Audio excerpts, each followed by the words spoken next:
What's good, y'all? Welcome back to the Puncher's Point. Unfortunately, we got some news for you guys, and it's not good news, so to say. This news pertains to Jermall Charlo. Jermall Charlo has been stripped of his WBC title day after WI arrest. Now, we're not going to talk too much about the WBC title being stripped from him. We are going to give a little bit of details about that, but this is mainly about his DWI arrest. Before I start, I do want to say that the sources for this article is Mike Coppinger of ESPN and Pearland Police Department information officer Chad Rogers. So basically, what happened was Jermall Charlo was arrested Monday evening in Texas, charged with 3 misdemeanors related to driving while intoxicated, fleeing the scene of an accident, and eluding police. Now, there's some pretty detailed information in this article that we're going to get to. He was released on a $9,500 bail or a bond, excuse me, and his blood alcohol content was over 0.15. Now, to put that into perspective, the legal amount is 0.08. So he was almost double that. Later Tuesday, he was stripped of the WBC title. Now, I do want to say that the new WBC champion is Carlos Adames, 23-1 and 18 knockouts. I just want to mention that right now. But we're going to get to the details right here. I do have a quote here from Mauricio Suleiman. He said, the WBC has provided and will continue to do so much as possible to support Jermall Charlo during his difficult times with regards to mental wellness. Now, here's all the details that are going on with this incident. Basically, Jermall Charlo was driving while intoxicated, aka drunk. All right. He got into a collision with another vehicle. Him and the person driving the other vehicle basically got into an argument in which Jermall Charlo fled the scene or left the scene of the accident before police got there. Police were able to find him, and basically this chase went for a little over a mile. And basically, the cops ended up stopping Jermall Charlo in front of his car at a red light, so he couldn't continue any further. Now, I don't know about you, man, but it seems like every single time the Charlos get into an incident, it seems like it's always not so great news, you know? He was the only driver in that vehicle.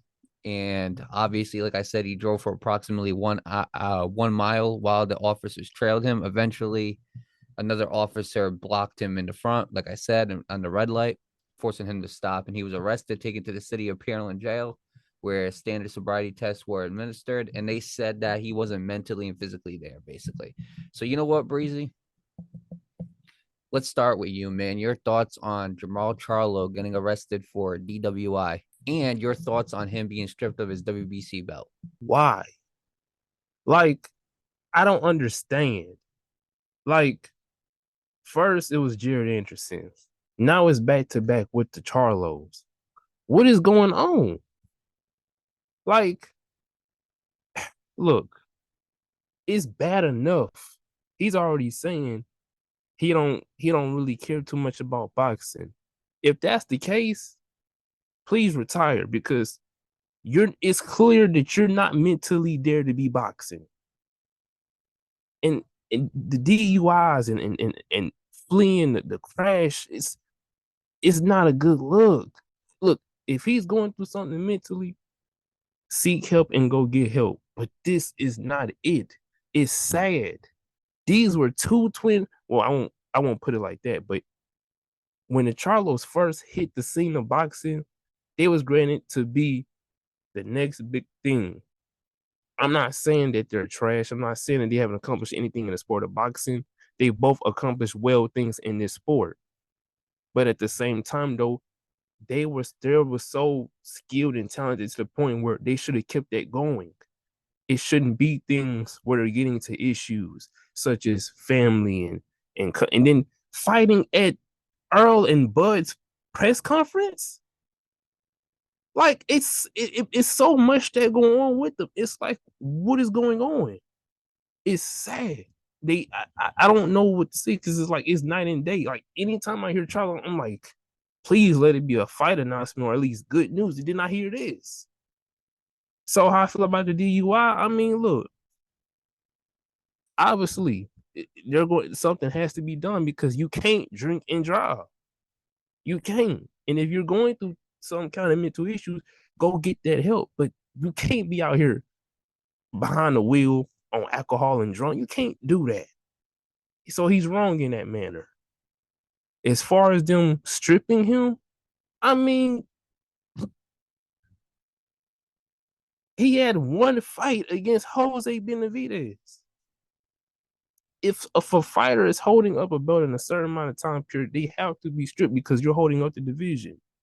Carlos Adames, I remember him saying at one point he would like to get in the ring with Charlo. And there was no telling when Charlo was going to be back in the ring. Now, I did hear things about Canelo fighting him or him being Canelo's next potential opponent. And I'm sorry, but from the looks of it, that's not going to be the case because he's clearly not in the mindset to be boxing. So as far as Carlos Adames getting the belt, I mean, can we really be mad? Carlos is looking to fight. Jermall Charlo, his heart is clearly showing his heart is not in boxing no more. And look, if it's not within boxing no more, that's fine. I'm not saying his heart has to be within boxing. But at the same time, though, like it's just sad when you have to constantly hear news about a Charlo and it's constantly bad news. It's nothing good. It's sad. And it's disappointing because it's like you know the potential that these dudes have. It's disappointing that you drinking and driving. It's disappointing because all the potential that you have. So as far as the DUI is disappointing, and as far as him getting stripped, I mean, hey, look, we're gonna see what Carlos Adames does with that belt. But at the same time, though, look how long he had that belt. I mean, can we really blame him? Not at all. And again, even that Jose Benavidez fight, that wasn't a title defense. He has not defended that title since June of 2021. Breezy, we're almost approaching 3 years. He has held that belt without defending it for 3 years. My question is, what's took Mauricio Suleiman, the WBC, this long? And I even asked him about the question. He declined to comment because he knows he's wrong. There's no excuse that you can make for having somebody keep the belt for 3 years and not defend it. We can talk all the crap we want about Tyson Fury, but at least Tyson Fury somewhat defends that belt. Okay, at least he's not holding it for 3 years. I know he's holding it for a long time, but it's not that long. We've seen guys hold it for over a year without defending. We've seen guys hold it for a year and a half without defending. 3 years, you got to start asking yourself questions now. As far as the whole incident, let me explain something, okay? The Charlos, if they just stop self-sabotaging themselves, their legacy would be cemented as Hall of Famers. Jermall Charlo is an undisputed champion. Jermall Charlo, undefeated. Like you said, when these two first hit the scene, they were must-watch TV. You didn't know what was going to happen. You didn't know how they were going to finish, guys. All you knew were when the Charlos stepped into the ring, they were there to fight, and they were there to kick ass. That's what we knew. And they did it in dominant fashion. And then all of a sudden, all this stuff happens. In the past, did they have their little incidents of yapping back and forth with a bunch of different fighters and having confrontations and all that, maybe even a brawl or whatever? Sure. But did it get to this extent? No. This is different, okay? We see fighters all the time get into brawls, get into chirping arguments and all that type of stuff, go on Twitter and start trashing each other. We see that all the time, but this is outside of boxing. You can't self-sabotage yourself like this. And I feel bad for the Charlos. I do, because I truly think these two need help. I do think that them not having the best relationship with each other is definitely a factor in this, because we all know it. Look, the Charlos have been on and off again. Yes, they're brothers. Yes, they fight, but these two are just always on and off, and at the end of the day, they're always going to be brothers. I do respect that Jermall was at Jermell's fight before he fought Canelo. They're always going to love each other as brothers, but I will say that as brothers, they're always at each other's neck. And I believe because they're not as close as they used to be, I do believe that causes factors for both of them going off the rails, because they don't have each other to push. Breezy, you want to add something? And I hope that they somehow, some way, find a way to get back up on their feet. And I really hope that they do rekindle whatever situation they got going, because like them or not, when Mel and Marla together, they're like an undefeated duo. And they have each other's back. They ride hard for each other. and they go in that ring and they handle business. So when they're together and they're on the same card or they're promoting, helping each other, they're like no other. So I really do wish that not just Maul, because Jermall has his things too. I hope both brothers find a way to get out of this dark cloud of life that they're going through right now and rekindle their, their situation. And when they were getting along, you saw them fighting on the same cars, you saw them rocking with each other, you saw them training together, all this type of stuff. That's what we want to see. When the Charles are together, they're almost an unstoppable duo. They're very hard to beat. Again, these two were the future of boxing at one point, and now it just seems like they're the what ifs of boxing. What if Jermall Charlo didn't take as much time off as he did? What if Jermall Charlo didn't get involved in the stuff that he did? What if Jermall didn't get involved in the stuff that he did? What if they never got into those fights? What if they actually stayed close like they used to be? These are all the what ifs that are connected to the Charlos names.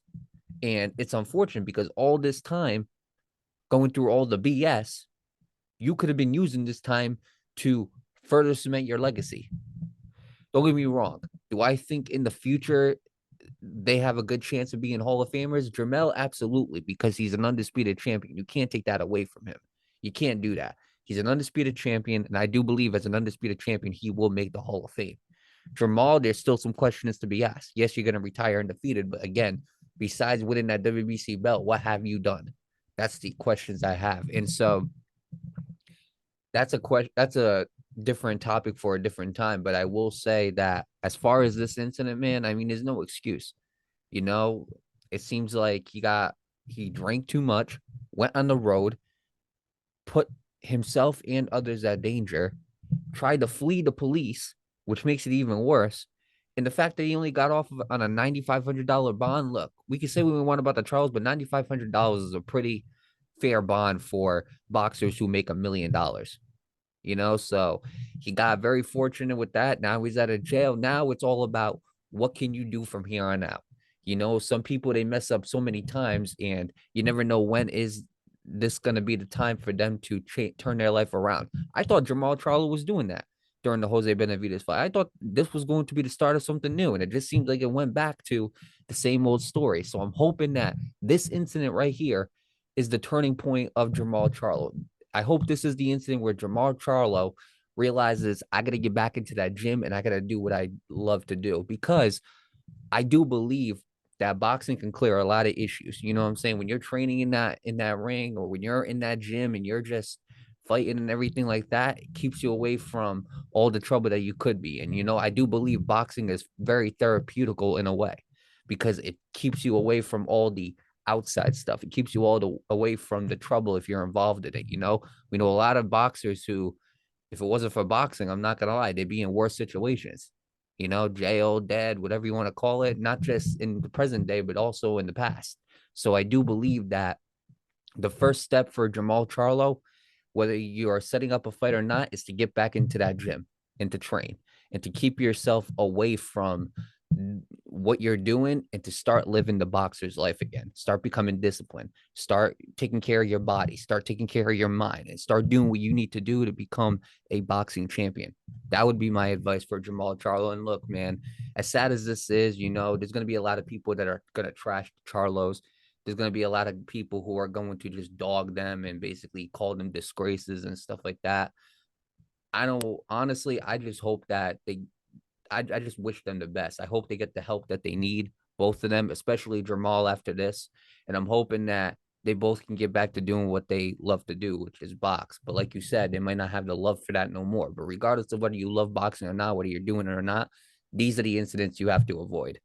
And these right here are the situations that you have to stay away from and stop, because this could have been a lot worse. You could have hurt somebody in that collision. God forbid somebody else was in your car and they got hurt. You know what I'm saying? There's a lot of things that could have went wrong. Luckily, they didn't, thanks to the grace of the good Lord, Jesus Christ. But I do believe that this is not a good look for Jermall Charlo. And I do believe that if there's going to be a time for him to turn it around, it needs to be here.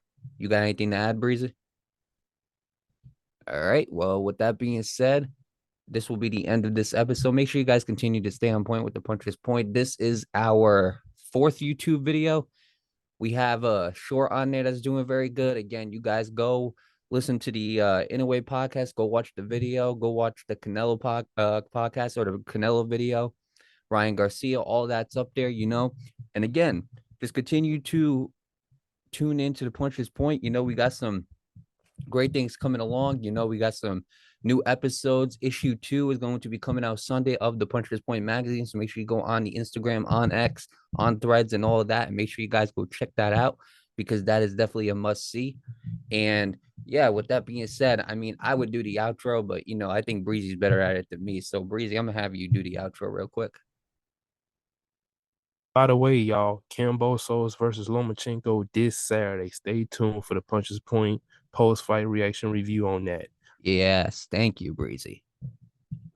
But other than that, without further ado, you know the deal. We live every week. We live some Saturdays, and we definitely are tuned in every week, and we providing y'all the best content possible, news, updates, fight predictions, and fight breakdowns. You know the deal. It's the Puncher's Point. We up, we live, and we active. Make sure you stay on point with the Puncher's Point.